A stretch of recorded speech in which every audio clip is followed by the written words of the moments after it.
السلام علیکم ورحمۃ اللہ وبرکاتہ۔ اعوذ باللہ من الشیطان الرجیم، بسم اللہ الرحمن الرحیم۔ لوگوں، اپنے پروردگار سے ڈرو، بلا شبہ قیامت کا زلزلہ بہت ہی بڑی چیز ہے۔ جس دن تم اسے دیکھ لو گے، ہر دودھ پلانے والے اپنے دودھ پیتے بچے کو بھول جائیں گے اور تمام حمل والیوں کے حمل گر جائیں گے، اور تو دیکھے گا کہ لوگ مدہوش دکھائی دیں گے، حالانکہ در حقیقت وہ متوالے نہ ہوں گے، لیکن اللہ کا عذاب بڑا ہی سخت ہے۔ بعض لوگ اللہ کے بارے میں باتیں بناتے ہیں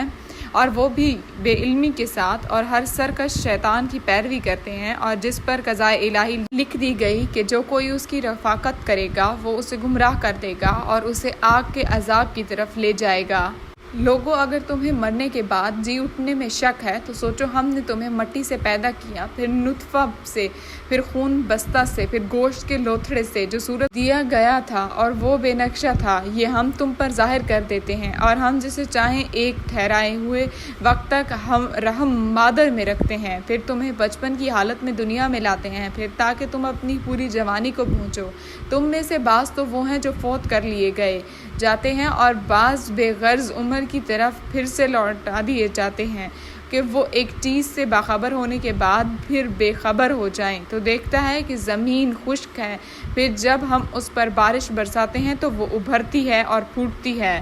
اور ہر قسم کی رونق دار نباتات اگاتی ہے۔ یہ اس لیے کہ اللہ ہی حق ہے، اور وہی مردوں کو جلاتا ہے، اور وہی ہر چیز پر قدرت رکھنے والا ہے، اور یہ کہ قیامت قطع آنے والی ہے جس میں کوئی شک و شبہ نہیں، اور یقیناً اللہ تعالیٰ قبر والوں کو دوبارہ زندہ فرمائے گا۔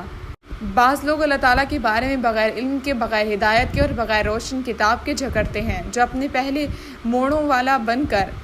اس لیے کہ اللہ کی راہ سے بہکا دے۔ اس دنیا میں بھی رسوائی ہوگی، اور قیامت کے دن بھی ہم اسے جہنم میں جلنے کا عذاب چکھائیں گے، اور یہ ان اعمال کی وجہ سے ہے جو تیرے ہاتھوں نے آگے بھیج رکھے تھے۔ یقیناً مانو کہ اللہ تعالیٰ اپنے بندوں پر ظلم کرنے والا نہیں۔